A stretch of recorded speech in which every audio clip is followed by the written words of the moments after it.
What's up, everybody, and welcome to episode 138 of the Stand Up Guys podcast. I'm your host, the incomparable Zach Jones, joined as always by the Mario to my Luigi Mario, Lester Jones. Hello, everybody. And also joining us, the man that'll put his mushroom in your kingdom, the man they call Chode, the phenomenal AJ Singh. Kept it PG at least. Well, if you couldn't guess, this episode is going to be our review of the Super Mario Brothers movie. We all went and saw it last night. And for anyone who hasn't watched or listened to our reviews, what we like to do first is just kind of a very kind of general spoiler-free review and impressions of the film. And then what we'll do, what a lot of other reviews don't do, is we'll do a nice deep dive and where we go over, scene by scene of the plot, or as much as I could remember anyway. But before we do that, let's look at the old Rotten Tomatoes. So the movie currently sits at a 56% on Rotten Tomatoes with a 96% audience score. So people, I'm guessing that's skewed a lot by kids and Nintendo fans, but. Yeah. The official synopsis of the movie, with help from Princess Peach, Mario gets ready to square off against the all-powerful Bowser to stop his plans from conquering the world. The movie stars the voice talents of Chris Pratt as Mario, Anya Talor-Joy as Princess Peach, Charlie Day as Luigi, Jack Black as Bowser, Keegan-Michael Key as Toad, Seth Rogen as Donkey Kong, Fred Armisen as Cranky Kong, Kevin Michael Richardson as K-Mac, which is a character I don't even know who that is, and Sebastian Maniscalco as Spike. All right, guys. Yeah, just spoiler-free review and impressions. What do you guys think of this thing? That was fun. I thought it was it incorporated a lot of the stuff that we saw in the game as young people. So it was like that. It was a little nostalgic in that sense. So yeah, it hit everything I was expecting from a Mario movie. And you? Yeah, I mean, visually, I thought it was pretty good. A lot of nostalgic factor, like you said. Maybe the story I thought was a little on the thin side. Yeah, so, I've been thinking about this film, and the more I think about it, the more I think it is somewhat mediocre in that I think, like you say, like animation-wise, it looks good, but I really think, like, your enjoyment of this film really does depend on like the nostalgia and member berries you have for Nintendo and Mario, because it really is just the razor thinnest of plots and themes, just enough to hold all the kind of nostalgic, like, oh yeah, I remember that and I remember that. So yeah, like. For me, as far as like a recommendation, I would say like if you have kids, yeah, take them to this movie. They're gonna have a great time. Yeah, my kid loved it. Loved it, yeah. Or like if you just love Mario, love Nintendo, like I'm sure I don't even have to tell you. You probably already have seen this movie. But I would say if you're someone like me who played the games as a kid and then kind of moved on, and you're just I think you could wait for this thing to either come to streaming or not watch it. I don't know. Because like if you're not nostalgic for Mario, I don't think this movie is going to do much for you.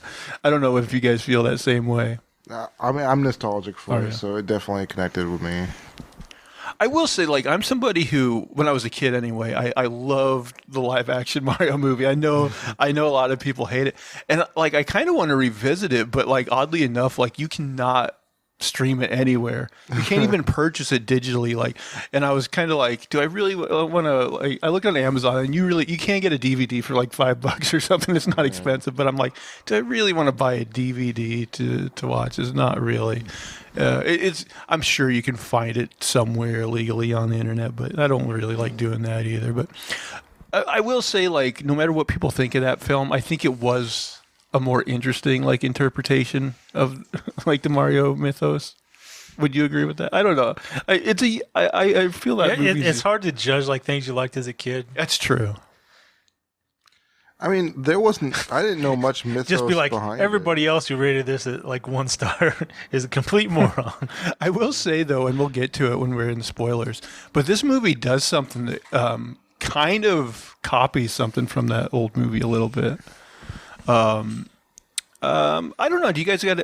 What do you guys think generally of like the voices? Like a lot of people are, criticizing Chris Pratt, where they're like, oh, he's just kind of a generic, white guy voice for Mario. I thought he like put a little, enough of an accent on it so that it was like fine. I mean, I think Jack Black is definitely the standout as far as voices go. Yeah, Jack Black was exciting. I spent a lot of the time like trying to figure out whose voice was who. Like I recognized the voices, but I just couldn't place them. Yeah, I couldn't place Luigi. Yeah, Charlie Day from Always Sunny.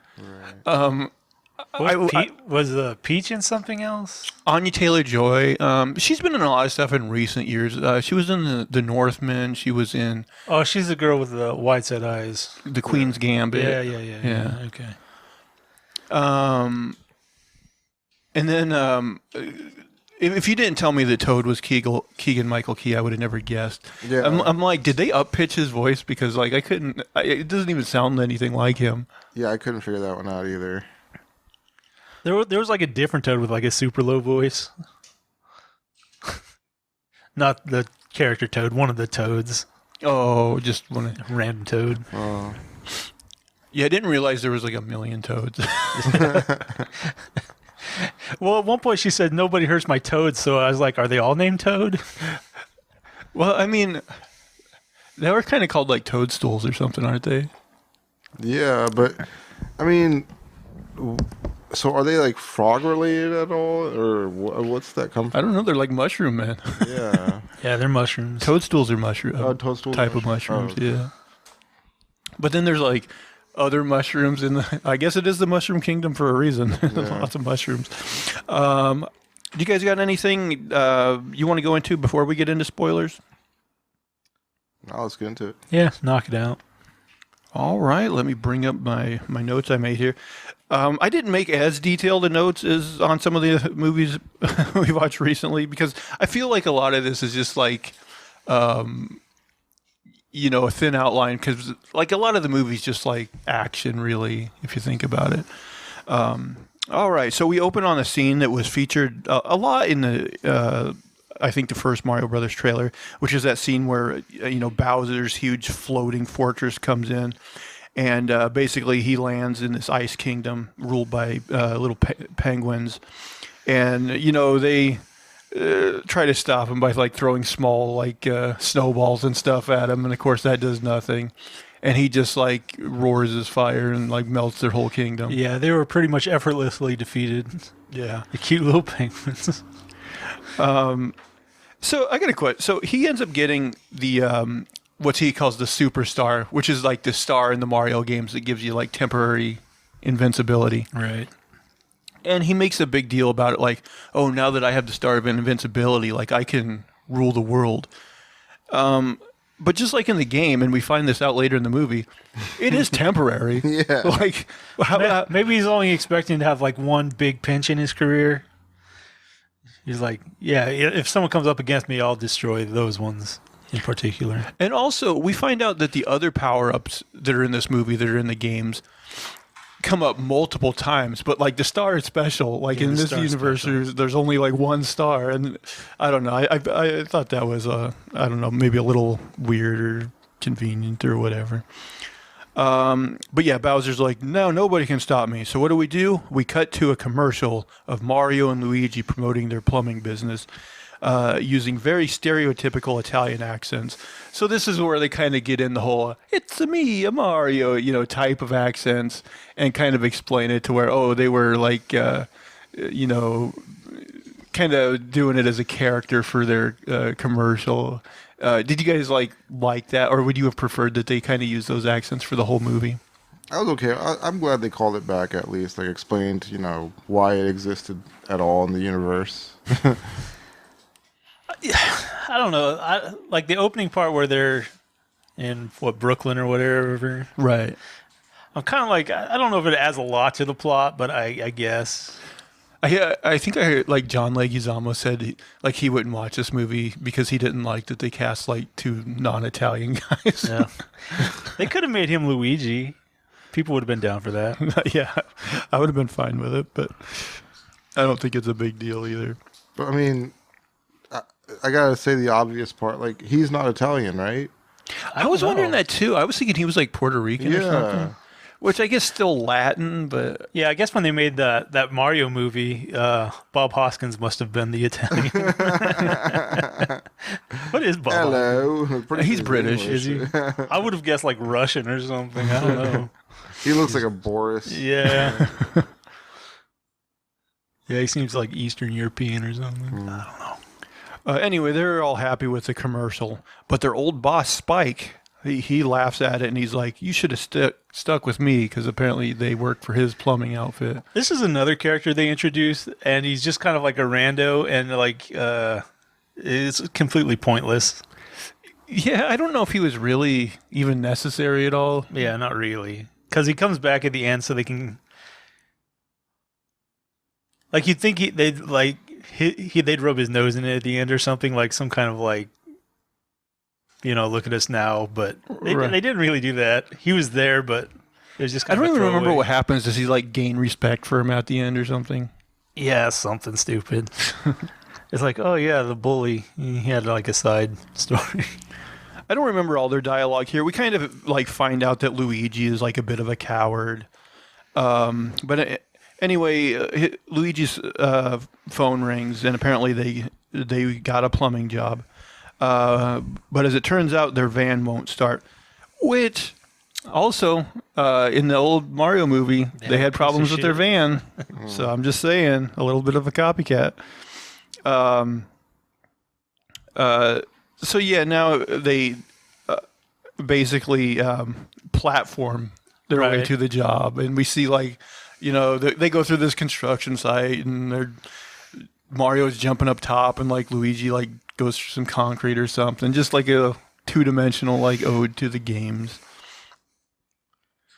And also like throughout this whole movie, like you hear little music stings from the games. Yeah, there's a lot of like musical inputs and the variations and sound effects.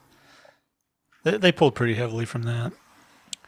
Anyway, they get to this like rich couple's apartment, and they have this dog, and like Luigi accidentally steps on the dog's bone and breaks it. So now like the dog like hates him, right? Which was kind of funny, but again, it's another scene that you don't really need. It doesn't really contribute to the overall that much. I mean, it sets up the whole thing of like, which we'll get to, of like their family like being disappointed in them or whatever. Right. There was a little bit of humor here with like the lady letting the dog like lick her face and stuff. So Mario like easily fixes the bathroom sink, but then that dog comes in, and like they get into this whole fight where the dog's trying to kill him. They get it like stuck in the shower, but then like it had broken the sink and like the pipes underneath and stuff. Right. It was a big fiasco. Yeah, that dog was really strong. It was able to do some serious damage. And like eventually at one point, like it falls out the window and they have to grab it with his plunger. Right. Then like all these pipes that are broken in the walls and the floor, like he fixes by tightening a nut on the toilet. Yeah, it makes no sense. Like very cartoon logic. He like flushes the toilet and all the water in the room goes out. Oh yeah, and then like the scene ends with the woman walking in and he's like plunging the dog out of the toilet. Yeah. So Mario and Luigi go to family dinner, and they're having like spaghetti with mushrooms just to set up that Mario hates the taste of mushrooms. Now I gotta say, these are Italians. This is a disgusting looking spaghetti. It's just like butter noodles or something. Yeah, it didn't even look like it had sauce on it. Right, no sauce. It was like just white noodles and apparently like mushrooms. Yeah, it looked pretty disgusting. That's Italian, real Italian. No sauce.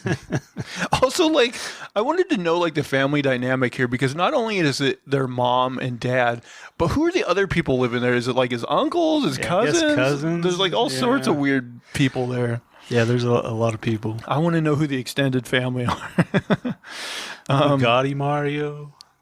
But, like, Mario, like, asks his dad about, like, the commercial because like all the other people are mocking it, and like his dad tells him that like basically that they shouldn't have struck out on their own and they should have just kept their like steady paycheck job, which like. Is that the message of the movie? Is like don't get try off the new things. So I thought that was like I don't know a weird message for the movie. So then Mario like he goes to his bedroom. He's kind of moping in there. Luigi comes in to cheer him up, and they see a news story about like the city streets are flooding due to some sort of plumbing issue. I'm not exactly sure, but Mario's like, "Oh, we can go save the day, and like it'll bring us business," you know. So they go there, and like Mario's like, "Oh, they're not even looking in the right spot. We got to go down in the sewer." So they jump down in the sewer, and like. They notice like this valve that needs turning, and so they go on this pipe towards it. But the pipe breaks, and it sends them into like this weird, like old part of the sewer that apparently nobody's been in for a long time. And I guess we're supposed to just assume that Brooklyn flooded because they didn't fix that problem. Yeah, it only got worse. Yeah, they like blew up a valve in a pipe or something. Yeah. Although when they come back towards the end of the movie, it's not mentioned. So.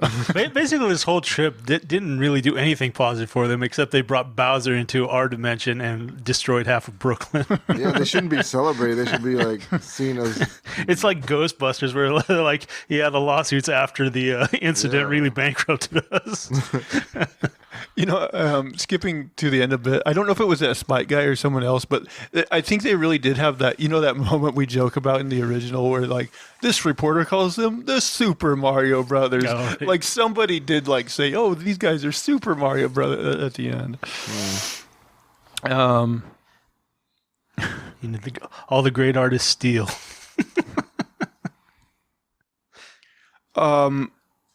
So speaking of stealing, this is kind of, I feel like, the biggest plot point that they steal from that original movie. So Mario and Luigi, they're in this weird part of the sewer. And first Luigi is sucked into this pipe. Mario goes looking for him, and he's sucked into the pipe. So, like, they go from the New York sewer sucked into the alternate dimension, and that is exactly what happens in that original movie. Yeah. Except, like, in the original movie, like, instead of being sucked through the pipe, there's, like, that weird, like, invisible wall or whatever that they fall through. Yeah. So yeah, Mario goes through, and all of a sudden he's like falling through the air, but kind of in like this weird like air current, and he catches up to Luigi, and like he grabs his hand, and I forget his exact line, but he's basically like, "As long as we're together, we'll be okay." And that's like the razor thin like theme of this movie is like togetherness. But they're only together at the beginning and the end. Really, yeah, because that's really true. But that is like the razor thin like theme of the movie is like family and togetherness, and we can accomplish anything. So they get split up. Luigi ends up taking this pipe like. That looks really ominous, and there's like I think like lava or something, and we find out in a little bit like that led to a place called the Darklands, and then Mario hits another pipe which takes him to the Mushroom Kingdom. Also, that fall was like reminiscent of like the like in one of the Thor movies where he's traveling between dimensions and he gets knocked out of the rainbow loop or whatever. Oh, he lands in like that garbage dimension, right in Ragnarok. Right. Yeah. So now we get another scene that I know is in like one of the trailers where Mario wakes up and meets Toad. Toad I think Mario like tells them about Luigi, and Toad tells Mario that the princess can help save Luigi. So they start heading towards the princess's castle. Now, some of these scenes, like, I don't know if I have them in the right order throughout this, because it does move, like, back and forth between, like, settings a lot.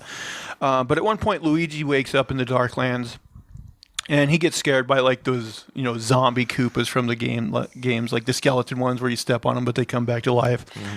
And, I've never played a Luigi's Mansion game, but I think they're kind of, like, referencing that here because he gets scared into this mansion. I thought that might become like a thing, but pretty much he was in there and then like he got captured. Right, the lightning strikes and you see. I don't even know what those enemies are called. The ones behind him there with like the masks, but you see them like in the games, you know. Yeah.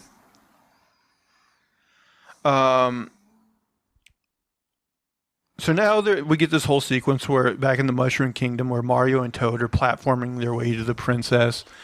And really just like, you know, a lot of references where like, you know, they're jumping on the different moving platforms that are in the game. At one point, like Mario goes down a pipe and out several different pipes trying to follow Toad. Oh, and like one time he gets like in one of those like Futurama pipes where he's like getting right. Yeah, he gets beat up. Yeah, he's getting all beat up. You got to know the secret of the pipes.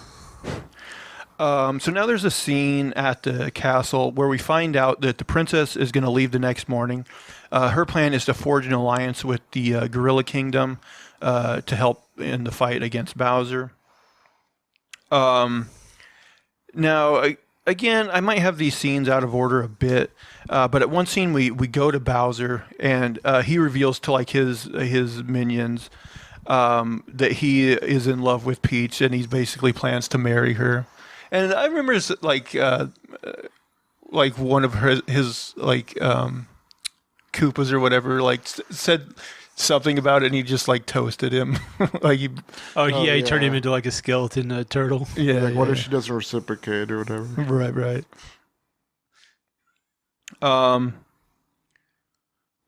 So Toad basically distracts some of the guards so that Mario can get into the castle. He runs into Peach, and she's kind of surprised to see another like a human because it seems like she hasn't really seen a human before. The princess tells Mario that if he can pass her obstacle course, that she'll, I guess, help save Luigi.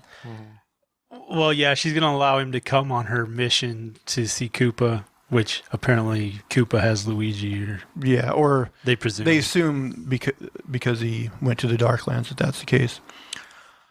So during this, we're introduced to the mushroom power-up, and we get a little bit of comedy here because we know he hates mushrooms, but he like keeps having to eat the mushroom over and over to get the big power, you know. And there's even one. I like that bit where like they have him like puke it out and it shrinks him back down too. Right. And we get the whole Bonnie Tyler holding out for a hero montage of him like failing at the chorus. You know, I like that song, but I am starting to think maybe it's overused in movies. We even mentioned it was in the Shazam movie. You know, like I do like that song, but then I'm like maybe movies are using it too much. That song's too epic for this scene. That's true, That was too. my feeling. That's true, too. Liam, quit touching that. Leave it alone. Where were we? So even though he fails over and over, the princess, I think, basically recognizes his tenacity. And so she agrees to let him come along on the journey anyways. So Mario, Peach, and Toad, at one point, like, Toad insists on, like, going along to help protect the princess. Yeah, he's going to protect the princess. And we see kind of another montage of them journeying through various like lands featured in the games. You got like the kind of water zone with the fish, and the desert zone. They eventually get like on this like atop of these mountains or something, which they're kind of like tall pillars. I didn't really recognize from any of the games I played back in the day, but maybe they're like a quick snippet, like they pass by like a bunch of Yoshi type dinosaurs too. Oh yeah, I forgot about that bit. You're right. Yeah, these are all of just about like callback. Yeah, there's no like plot development really. It's just scenery. Yeah, that's my dig on the movie. So much of it is just member berries. Remember that? And you're like, oh, okay, yeah, I do. At some point, the bad guys from the Haunted Mansion tie up Luigi, and they put him on a flying platform that is going to head towards Bowser's fortress. Eventually, the team stop at a tree, and Peach tells Mario her backstory, which is how her first memories were coming to the kingdom through a pipe as a child. So presumably she's human as well. We don't really know exactly. Right. At some point, she was wandering the sewers of Brooklyn by herself.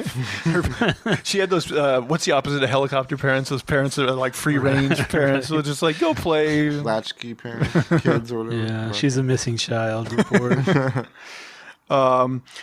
But anyway, she was kind of adopted by the Toads. They taught her their ways, I guess. And eventually, when she was older, they crowned her the princess of their kingdom. So now we get probably one of like my favorite scene in the movie, and it was Bowser sings his song about Peach. Oh yeah. Yeah, he reveals his plan to marry her, and then he breaks off into this like piano playing. How'd it go? song. Peaches, peaches. I remember the peaches part. peaches. Peaches, peaches, peaches, peaches, peaches. It goes on for a while. Yeah. Eventually, he's interrupted by like his like number one underling guy who's. I assume from the games. I don't think he was in any of the old school games that I played, but he almost looks like a wizard or something. Yeah, there's wizards in Super Mario World because we played that one. So Okay. that was that Super Nintendo? Yeah, I never played that one myself. So. But yeah, there's a little wizard Goombas or Koopas. Okay. And I think at that point, the underling kind of tells him about Mario, or that like, oh, she's been seen with this mustache guy, Mustached and human. so like Koopa or Bowser automatically gets like jealous, thinking that she's fallen in love with Mario, I guess, and he like slams the underling's like fingers in the piano.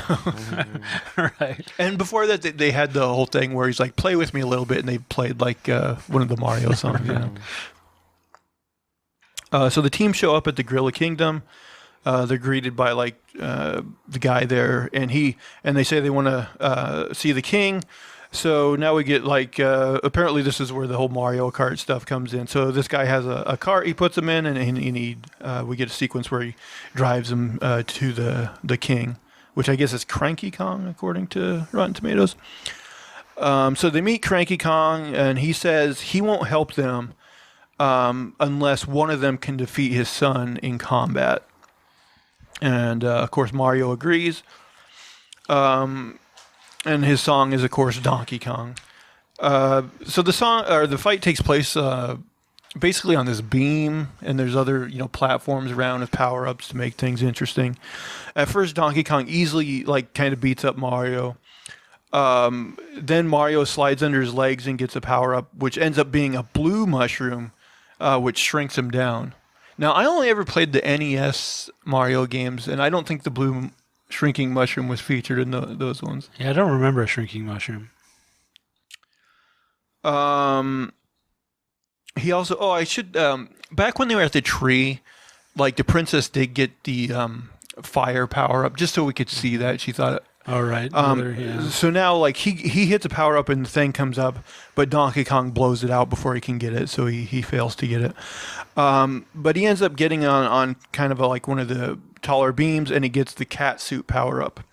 And I guess this was a little bit comedic with him turning into a cat, and he's able to then scratch and beat up Donkey Kong and beat him. So now with that victory secured, the Gorilla King agrees to help them.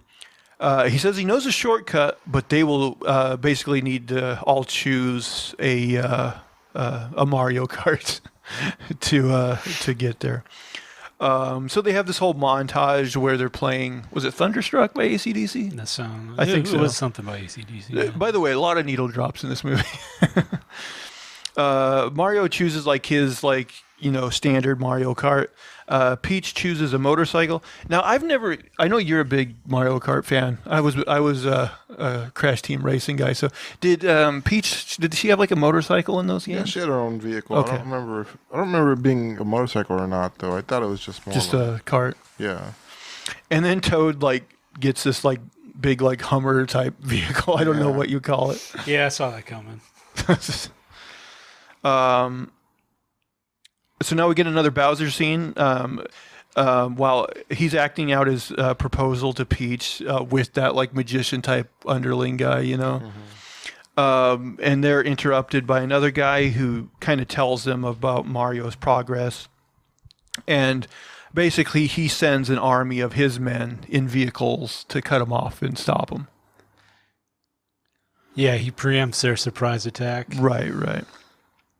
So now we get a big old Mario Kart sequence where, well, at first, like, they have this whole thing where they're all driving, and he hits this big old jump, which puts him on is it the Rainbow Road? Is that what they call it in Mario games? And so they're on there, but then they're intercepted now by these bad guys. And we get this whole, like, action sequence where vehicles are being taken out by, like, the banana peels and the turtle shells, things from the Mario Kart game. At one point, Mario is separated from the group because, like, there's this, like, kind of big, like, Mad Max type vehicle after him that, like, can chomp down on him. Yeah, it's got some kind of thing that can smash him. That thing eventually, like, eats up his cart, and he gets on it, but then Donkey Kong takes out that vehicle because he has, like, these, like, I guess, like, kind of missiles. It's like a rocket engine. Like a barrel type rocket thing that he shoots at it. And so then Mario's kind of like on Donkey Kong's cart. But then that guy they took out hits him with a blue turtle shell, which I guess in the games that's the one that kind of like follows people and is kind of inescapable. And it ends up blowing this big hole in the Rainbow Road, which basically Peach and Toad are on the other side of it, so they get away, but like this basically stops all the gorillas, and it sends Mario and Donkey Kong into the ocean. Again, this I might be out of sequence here, but it happens at some point. Luigi is finally taken to Bowser, and he asks him about Mario, kind of interrogates him about Mario for a little bit, and then he ends up imprisoning him in this cage that's above lava. His fellow prisoners include the penguins from the scene at the beginning of the movie, and this like star that says like very morose things, but like in an upbeat way. Yeah. There's like he's like an elemental type creature or something. Yeah, I don't know where that came from, but yeah, I was like I mean I'm sure creatures that look like that are in the games, but they probably don't say stuff like that in the games. Yeah, I don't know. But it's like always like talking. I forget what it said, but it would say like really like morose and like dark things. All the prisoners are like pissed off at it. Yeah, they're like, oh come on.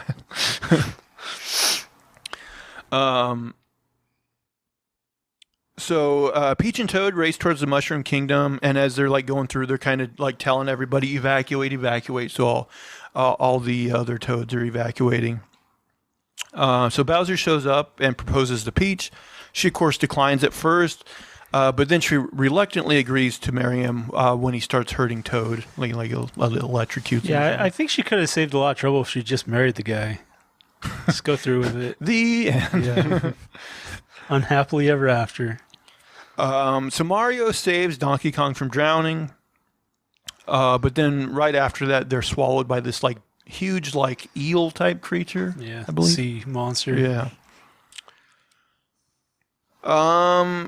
Bowser's like underling, the magician guy, tells Luigi that the prisoners are going to be sacrificed during the wedding. Toad gives Peach a bouquet for the wedding, and I forget what she says to him, but we get the idea that like there's probably something in that bouquet that's going to help. And that's exactly what happens. The bouquet ends up containing a blue flower that gives Peach ice powers. Oh, yeah. Again, I assume this is in some of the later games, but it wasn't in any of the games. I don't remember the blue flower. The early games had the fire power, of course, but I never played any of them that have the ice power.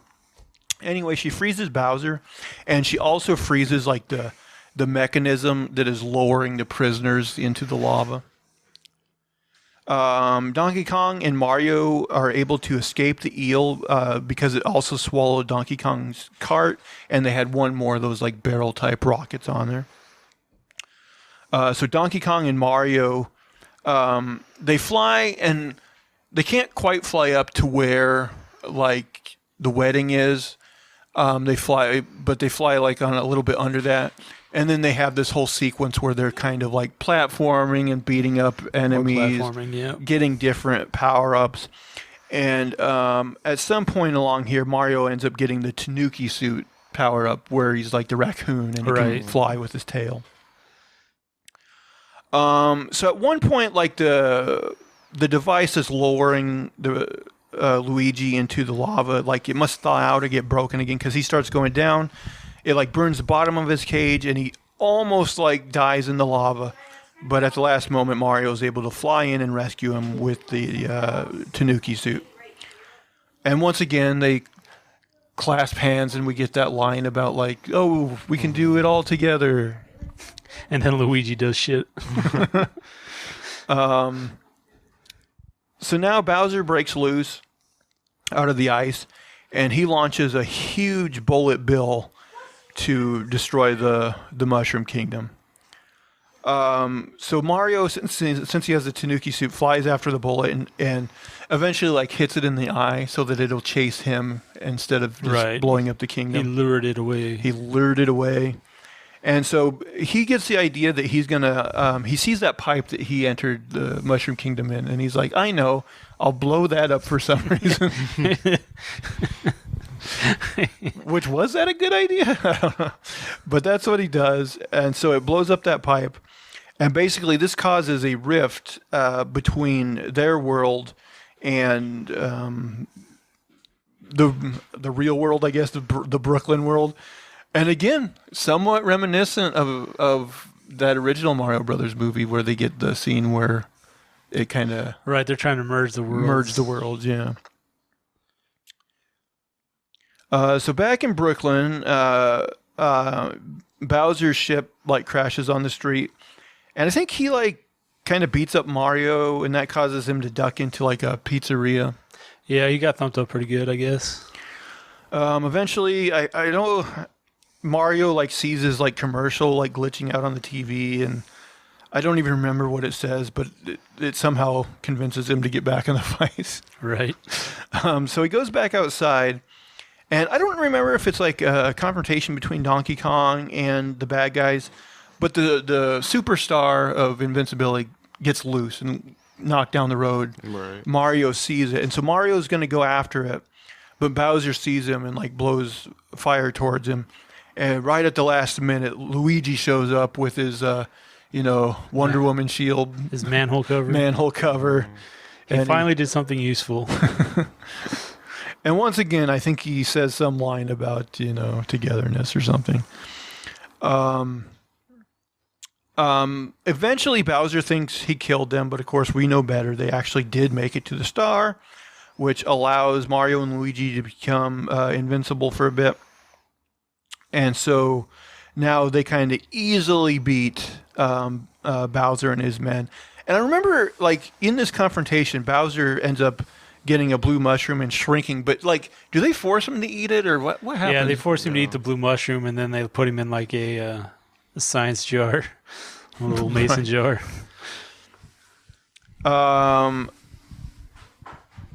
And basically I wrote, everyone lives happily ever after. And Mario and Luigi end up moving to the Mushroom Kingdom. Right, because they wake up. Right, they go back. And they're there. I assume they can probably portal via pipe back to their world. Yeah, I have questions about that. Cause the pipe doesn't exist anymore, does it? There's just a big hole between dimensions. That's a good question. They don't say like, because apparently whatever happened was big enough to bring the whole giant mountain castle thing through. That's true. It's something they never tell you. You assume the hole is either still there or it somehow got filled. I don't. I mean, it pulled the whole Bowser castle through there. So like, why did it stop there? Like, why not just pull everything in? Like, it's a good question, but in that final scene, like, you don't see any of Brooklyn. It's just the Mushroom Kingdom. So I don't know. Yeah, I assume they just go back and live there. I assume, like, they'll just say that, like, oh, it got repaired or something, but you can pipe in between or something. I don't know. And then we get a mid-credit stinger with Bowser singing his Peaches song again, until like it zooms out and he's in a little like bird cage type thing, and he gets like poked by one of the guys there. And then we didn't stay till the very end, but I saw online that there was a post-credit scene at the very end, Okay. which apparently like it goes back to that sewer where like they were at the beginning of the movie, you know, and apparently there's a Yoshi egg there, and it begins to crack, and you hear like Yoshi's like voice or whatever. Okay. So it's setting up for the inevitable sequel, because I think this movie is doing pretty well box office wise. Oh yeah, I'm sure. They never put enough in those end credit scenes for me to care. Yeah, I gotta say, like, I always stay for like the Marvel ones and stuff, but a lot of times they are disappointing, and you're like, it could have been cooler. Yeah. I could have pissed 10 minutes ago. Yeah. Usually at least one of them is okay, but they usually have like 3 of them. So. I gotta say, I would be I don't mind mid-credit sequences, but I would be in favor of getting rid of end credit sequences altogether. Yeah. I don't don't get me wrong, like I appreciate the work that goes into these movies and all the names up there, but I don't want to sit through them. I don't think the Right. people that own those names even want to sit through them. Yeah. Nobody who sits through them picks anything out, except you might pick out like one actor's name or something. Right. You pick out like a couple names here and there. I know. Do you think like people that like work in like FX houses and like their names just in like this huge block? Right. Do they go through and be like, "There I am"? That's me. All They right. probably do, but I They mean, kept up their end of the bargain. do you guys want another one of these? And when they do, like, are there certain things you'd like to see? For me, I don't know the later Mario games enough to be like, yeah, I'd like to see this and this and this. I don't have enough love of the property to really say. I wouldn't mind another one of these. Yeah. If it's somewhat thoughtfully made like this was, like, yeah, I'd be down for it. It's a fun nostalgic experience. That's all for me. Apparently, we know we'll get Yoshi. Do you think? Because like Mario 2 is a weird game, but remember instead of Bowser, it was that Wart guy as the enemy. You think they'll dig up Wart? That's one thing about Mario though, is like almost all the games I think Bowser is like the main bad guy, and that would get boring if they just kept bringing him back. I mean, I like Jack Black, but if they just kept using Bowser over and over and over in these movies, that would get old. Yeah, he was kind of pathetic in this movie. He was simping a little bit. He was, but that's what made it funny. Yeah. It added a little humor. But to me, that was I would want to best. see more of that. Do you think Mario and Peach will hook up in the next one? Like a whole scene dedicated to The next one, they'll have to introduce Princess Daisy and get Luigi going with somebody. You know what, though? You know what sucks is, like, I don't know if you guys even remember this, but like I love the first movie, the original movie, when I was a kid so much. But that movie ends on a cliffhanger where you're like, oh, they're gonna make another one, Right. and then they never ever do. That's true. Maybe this is just a callback to that. That's your Easter egg. Like, you think we're making another one of these? No, one and done. Yeah, it'd be fine either way. If they made another one, that's fine. If they don't, that's fine too. I'm not dying for one, but if they did, I'd watch it. Oh, there for sure are. Like, I mean, judging just by our theater, like that was the most packed I've seen it in a while. Like people bringing their kids and stuff.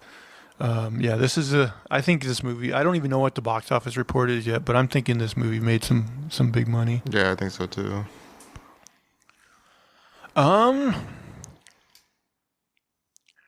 You guys, I mean, we still got time. I kind of figured this movie might not last the whole time, but would you guys like other video game movies to be made? They're almost never good. So I know. I mean, they got some in development right now is TV shows like God of War and Yeah. Horizon, which I think could be good. But like, I feel like a lot of games are hard to translate, especially in like a 2-hour movie. Yeah, I think so too. And it's just gone so poorly so many times. I just can't get excited for it. I mean, I think they're at least maybe getting better, but like, it's still one of those things that has a stink on it. I mean, I haven't watched The Last of Us yet. I will, but people did like that adaptation. It did very well. I think with at least I haven't seen all of what's available for Last of Us, like content-wise, but with God of War, I know there's comics and there's like 5 games. So like there's a lot to work with there. Like there's a lot of lore and history. So they could make something from that, but a lot of the time the problem with video games is that there's just not much to pull from, nothing to really work with. And then they end up adding their own stuff to it, and it just takes away from what you expect the game to be like. Yeah, it depends. There are a lot of games now that are fairly cinematic. Like they already have like pretty intricate stories and cutscenes that you can actually follow, and it's not just like somebody playing a platformer for 12 hours and you're like, let's make a story out of this. Yeah, that's what God of War is basically. I feel like the TV ones right now are exciting me a little more than like the prospect of movie ones. But I mean, I feel like games these days, especially, like, are so long that trying to condense them down is hard. Yeah, I don't know. It has problems anyway. Do you think Mario, like, or what are the other, like, I assume like they'll eventually try to make like a Zelda animated movie or something. I wouldn't be surprised, I guess. I'm sure somebody thought about it. I'm just trying to think, like, are there any other Nintendo properties that could make a decent movie? I don't know, man. Yeah, video game properties are tricky. Like, I still think, like, Mass Effect has potential, but I would still rather see it as probably a TV show rather than a movie. They just made that Tetris movie. Yeah, but that's more like about the creator of Tetris than like the game, or Yeah, I remember hearing that years ago. Like they were gonna make a Tetris movie, and I'm like, why? Like, are they gonna? I was picturing like an animated thing where they actually tried to make like talking blocks or something. I'm like, this sounds boring as hell. This is your thought process. Well, it might have eventually made it that emoji movie, so it wouldn't be far off. No, that's true. That was a pile of crap. I never saw it, but I heard bad things about it. Yeah, I heard it was pretty bad. I think I did see like a fraction of it because my nephew was watching it once, but well, I mean, imagine that you just have characters who always have the same emotion. It doesn't work very well. Is that what it's about? Well, I mean, if you have a happy face and you have a sad face, like, oh, I see what you're saying. They have like their emotion is fixed. Of course, I really do like that Pixar movie Inside Out, and that's kind of a similar thing. It is. Yeah, I don't know. I'm trying to think like, what else would make an entertaining video game property? I got nothing. I mean, if you would have asked me years ago, I would have said Prince of Persia, but they really messed that up. So. Wait, Jake Gyllenhaal wasn't Persian enough? The whole movie just sucked. That is a bummer, man. Because I love that Prince of Persia: The Sands of Time video game. That's an awesome game. And yeah, I watched that movie and I was like, boy, this is bad. This is so bad. Man, and the thing is, like, they're doing a remake, like, of that game, which was excited about. But then, like, the team that was working on it, like, apparently, like, they took it out of their hands because they're like, these guys aren't doing a good enough job. So then I'm like, so now it's, like, delayed and, like, who knows if it'll come out or not. Oh, boy. Yeah, it's a bummer, man.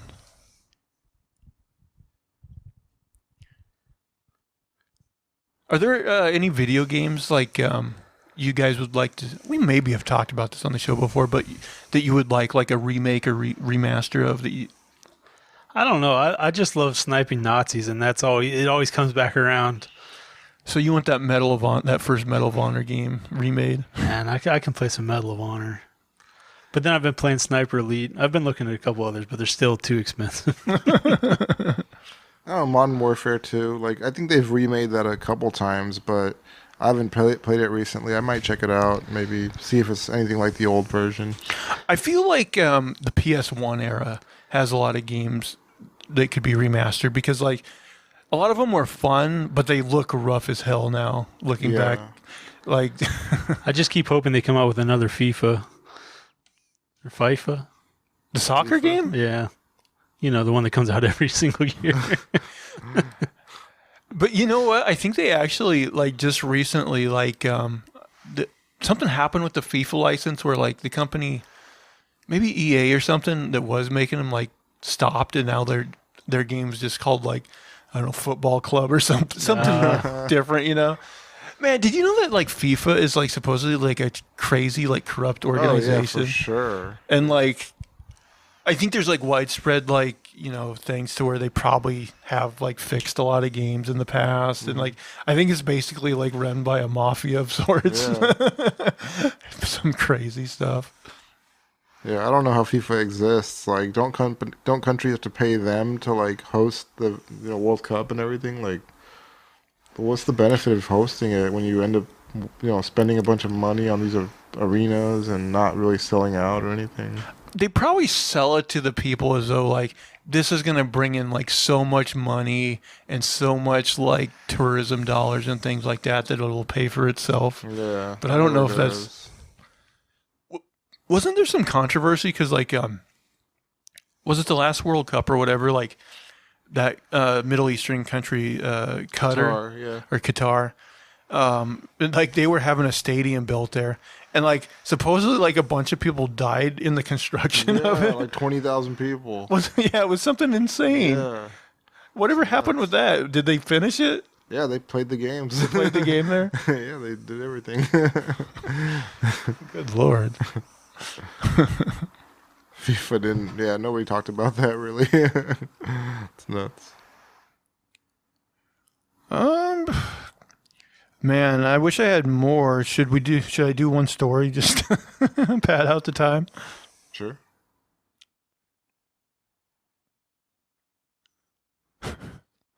Okay, here's a story that'll go well with this Mario movie. No, naked man arrested after stealing a school bus to transport a dead deer.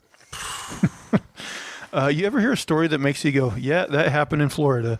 There's that delicate mixture of bizarre, scary, and utterly unhinged that just screams Florida. Here's an example. A man steals a school bus, leads the police on a multi-county chase, and is eventually arrested naked. And there's a dead deer in the back of the bus for some reason. Classic Florida, right? Except it's not. This thing happened in Pennsylvania. The location is part of that story... the location of that is the part of the story we made up. Everything else actually happened. Okay. I want to play that game and see it made into a movie. The bizarre incident happened on April 4th around 7 a.m. on the day the Carroll Township Police Department received a phone call about a stolen school bus, the department said in a statement. Got to start your outlandish rampage early, you know. According to the caller, they had spotted a bus the Gettysburg, PA State Police had reported stolen earlier that morning. The suspected bus thief was identified as Tony Saunders, 24. Eyewitnesses report state that Saunders had entered a school bus parking lot. God, this isn't written very well. In the early hours of the morning. They also said he had been hauling a dead deer at the time. Where he got the deer, no one knows. We're not sure we want to know. Anyway, Saunders somehow managed to pry open one of the buses and drag the deer carcass inside. He then hopped into the driver's seat and took off. After CTPD was alerted about the bus, officers on patrol also saw the vehicle. They began a pursuit, but it soon became clear that Saunders may have known how to operate the bus. Officers observed that the lights on the bus were turning on and off intermittently, the CTPD said. However, the details of the bus matched the vehicle that had been reported as stolen. So at least the cops knew they were after the right vehicle. What followed has a prolonged chase that crossed multiple counties. During the chase, Saunders reportedly engaged in multiple risky stunts. At one point, officers attempted to perform a traffic stop to bring the bus to a halt. Saunders appeared to comply at first, but hopped lanes and pulled away as soon as the opportunity presented itself. He then continued along a highway, winding in and out of traffic lanes. After some time, Saunders took the bus off the highway by driving over a berm, nearly tipping the heavy vehicle over in the process. The chase continued a while longer as Saunders steered the bus into a nearby neighborhood. Finally, though, he stopped the vehicle and got out, and then took off running. As Saunders got off the bus, some locals happened to spot him. Then again, it's probably kind of hard to miss a school bus plowing through your neighborhood. They gave the police a description of Saunders' appearance and clothing before they began to chase after him. However, he must have somehow realized that because he began to strip off his clothing as he ran. As Saunders fled from police, he led them through parking lots and busy traffic areas which had vehicles entering and exiting businesses. The CTPD reported, all the while, Saunders kept throwing off more and more clothes until he was sprinting along buck naked.